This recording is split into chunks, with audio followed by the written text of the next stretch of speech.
دوستوں مشت زنی، hand practice یا پھر میسٹربیشن، یہ اتنا بڑا گناہ ہے، اتنا بڑا گناہ ہے جس کے بارے میں شاید ہی ہم بہت کم بات کرتے ہیں۔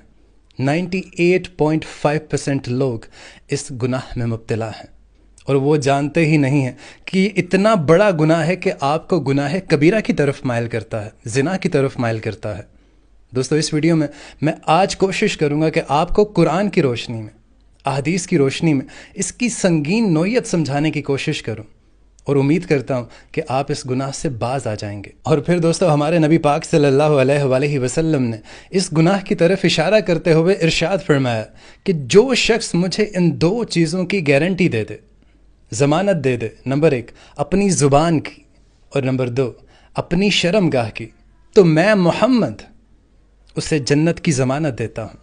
یعنی یہ اتنا بڑا گناہ ہے کہ نبی پاک چاہتے ہیں کہ یہ آپ کبھی نہ کریں اور آپ جنت میں جائیں۔ اور دوستو صرف اتنا ہی نہیں، اس کے علاوہ اللہ تعالیٰ قرآن پاک میں بھی ارشاد فرماتا ہے۔ سورۃ مومنون کی جو شروع کی 11 آیات ہیں، ان میں سے 3 آیات،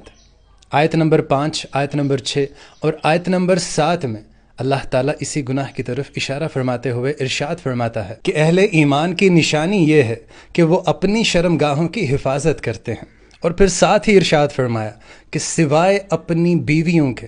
یا پھر اپنے ہاتھ کا مال، یعنی جو اس وقت لونڈیاں یا پھر کنیزیں ہوتی تھیں وہ، تو پھر اس معاملے میں بے شک ان پر کوئی گرفت نہیں ہوگی۔ اور جو کوئی بھی ان 2 راستوں کے علاوہ کوئی بھی اور راستہ اختیار کرتا ہے، کوئی بھی تیسرا راستہ اختیار کرتا ہے، تو ایسے لوگ اللہ کی حدوں کو پھلانگ جانے والے ہیں، اللہ کی حدوں کو توڑنے والے ہیں۔ اور دوستو ان آیات سے صاف ثابت ہوتا ہے کہ اہل ایمان کی شرمگاہوں کا جائز استعمال صرف 2 سچویشنز میں ہے، نمبر 1 اپنی بیوی کے ساتھ، اور نمبر 2 اس کنیز یا لونڈی کے ساتھ جو جنگی قیدی ہو۔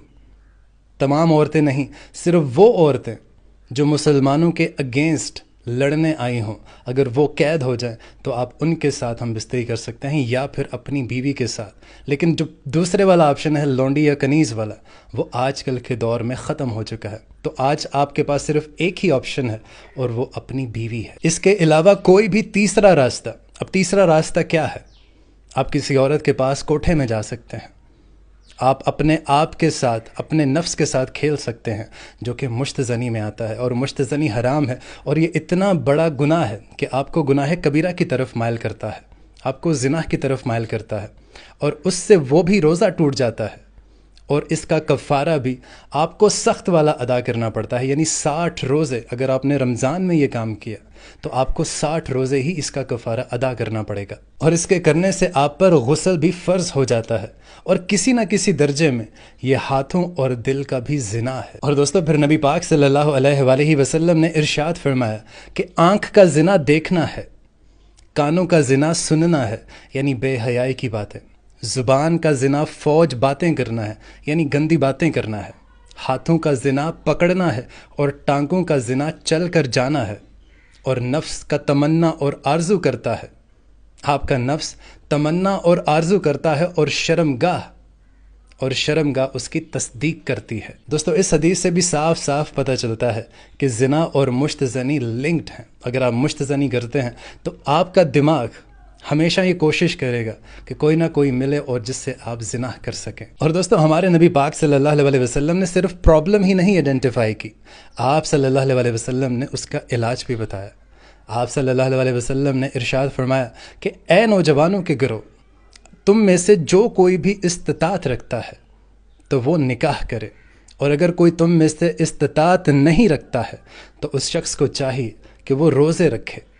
روزے رکھنا تمہاری شہوت کو ٹھنڈا کر دے گا۔ اور پھر آپ صلی اللہ علیہ وسلم نے ارشاد فرمایا کہ اگر تمہیں استطاعت ہو تو شادی کرو، نکاح کرو۔ شادی کرنا نکاحوں کو نیچا کرتا ہے اور شرمگاہ کی حفاظت کرتا ہے۔ اور دوستو آپ کو بتاؤں کہ یہ گناہ صرف اور صرف سوشل میڈیا کی وجہ سے اتنا بڑھ چکا ہے، اتنا خطرناک حد تک بڑھ چکا ہے، کیونکہ ہر چیز پر آپ کی ایزی ایکسیس ہے،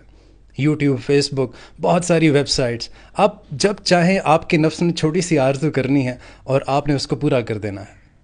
کنٹرول بالکل بھی کم ہوتا جا رہا ہے جیسے جیسے سوشل میڈیا ہماری زندگی میں انوالو ہوتا جا رہا ہے، اور بہت سارے دوست کہتے ہیں کہ ہماری یہ عادت چھوٹ نہیں رہی، تو میں انہیں سجیسٹ کروں گا کہ روزانہ موم بتی لیں، اس کو جلائیں اور اپنا ہاتھ اس کے اوپر رکھیں 1 منٹ ڈیلی، کیونکہ نبی پاک صلی اللہ علیہ وسلم نے ارشاد فرمایا کہ آخرت کی آگ دنیا کی آگ سے 70 گنا تیز ہے. تو آپ کو پھر آج سے ہی پریکٹس کرنی چاہیے اپنا ہاتھ جلانے کی بھی، اگر آپ یہ چھوڑ نہیں سکتے تو.